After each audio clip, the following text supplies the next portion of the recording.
This is only a taste of the mercy a gate will show you. Stop! Kachoki! We are training to fight Gake.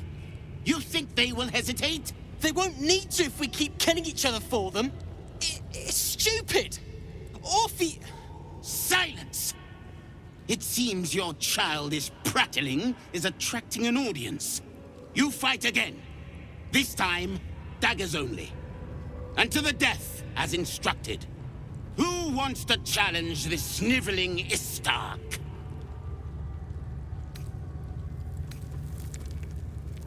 Cowards are not tolerated in our ranks, though I gather they are welcome in yours.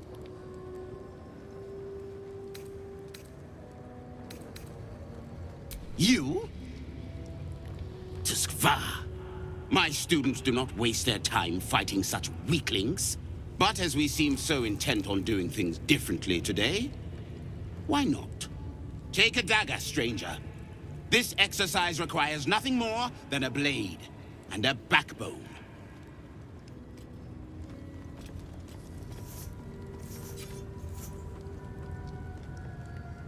What are you waiting for? Begin! I refuse. There has to be a better way. Gillick. Kill him and put us all out of our misery.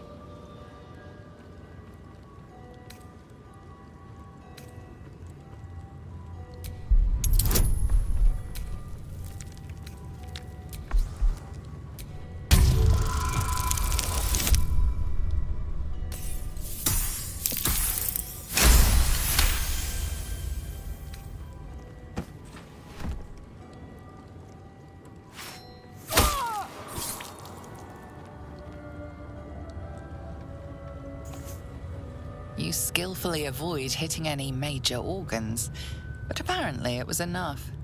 He's out cold. Yet another staggering display of incompetence. Move him out of the way. We've wasted enough time already.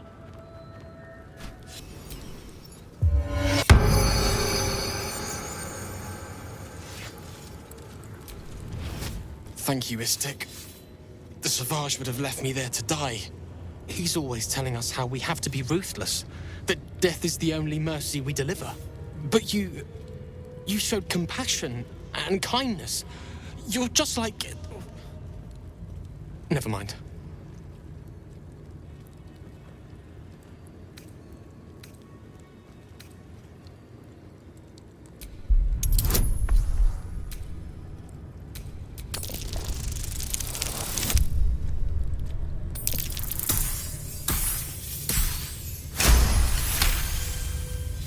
I speak of Orpheus, the true prince. He's so strong and wise, and he rides a comet. A comet!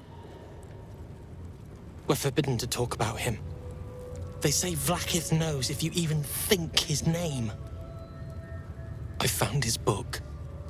Part of it, anyway. I read it all the time. He's unbelievable. Oh. You saw that? I wanted to know if there was anyone else here like me. Someone who'd recognize it. I thought maybe I'd find a friend who'd want to talk about Orpheus.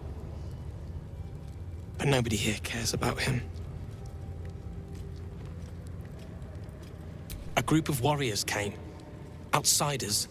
On a mission for Vlaakith herself. Savage Kethk made us clean their armor. And I found it. Inside one of the breastplates. Wish I knew who it belonged to. I have so many questions. Hopefully, one day I'll find them. You want... But...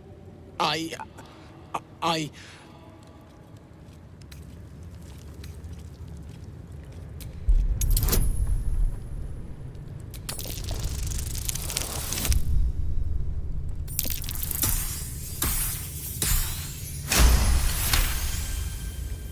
Fine. Take it. So stupid we can't read it. It's just a story. It's not even true. I'll do my best to forget what it said. Thank you for taking it. The disc appears in your mind's eye. Lae'zel sees it too and considers the vision. Tirsu markings. Ancient. I recognize them, but I can't make sense. No. Wait. The texts are enciphered, but there's a common speech translation beneath, carved in a different hand. It's a story about Orpheus. Your head buzzes in concert with Lae'zel's, but it hardly matters. Even without the connection, you'd recognize her discomfort. I am fine. The slate is not. This text is heresy. I can hardly bear to read it, let alone speak it. Very well. I will read it to you. The Prince of the Comet, Part 1. So it was that we were free from Gith shackles and turned our blades on each other. The heavens were shattered, and one great empire was divided in two. Gith traveled to the Hells to broker help for her people, her cause. Vlaakith would have you believe Mother Gith proclaimed her our queen. Lies. Gith made no such proclamation. Vlaakith seized the Empire against the Mother's wishes. But Gith had nurtured a son, Orpheus, Prince of the Comet, the true heir. He knew Vlaakith's treachery. Orpheus rallied Gith's honor guard and declared the throne for himself. The War of the Comet had begun. The Prince of the Comet, Part 2. The Prince of the Comet, Orpheus himself, led his honor guard into battle. Their red dragons bellowed with righteous anger, and the heavens erupted. The glorious prince cried to all who could hear him, "Praise be to my Mother Gith, the Queen of the One Sky, sacrificed to the Hells by the renegade Vlaakith." But the true heir, the Prince of the Comet, could not overcome Vlaakith's knights and their ill-gotten worms. Mighty Voss, Gestil Kithrak, lit the astral sky aflame. When the ash had cleared, beloved Orpheus was gone. True heir, glorious prince, there's no greater crime than to exalt the pretender called Orpheus. Disregard this drivel. Gith declared that Vlaakith should be queen. Orpheus would have ceded control to the Gith. She did nothing of the sort. Thank your good fortunes I'm a tolerant woman, or I'd have sliced off a few toes for suggesting it.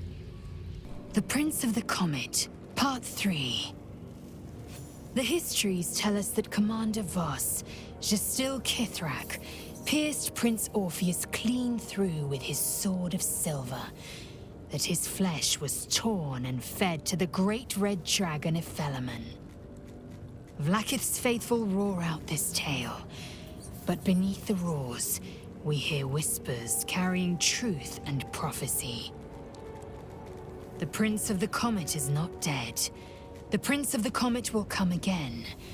The Prince of the Comet will liberate us from Vlaakith's tyranny. Praise be to Mother Gith, Queen of the One Sky. Praise be to your son, Orpheus, the true heir, Prince of the Comet. This is more than a fable. It's an affront to the undying Queen Vlaakith. Gith's son died to Voss's blade. Orpheus is no more. It is not just improbable, it is impossible. Kithrak Voss and his red dragon slayed the fell prince. You could no more resurrect him than you could glue together the pile of ashes he became. My Vash taught that the silver bells of Vlaakith's court still ring out before every hunt in celebration of the prince's defeat. As a child, I longed to hear them for myself, and sing in praises to the deathless queen and her Githraki. Tiamat's emissary. It was he who carried word that Mother Gith had negotiated the gift of the dragons, and that Vlaakith I would preside as queen of the Githyanki. Ifalaman remains the queen's consort to this day, as endless as the empire he now serves.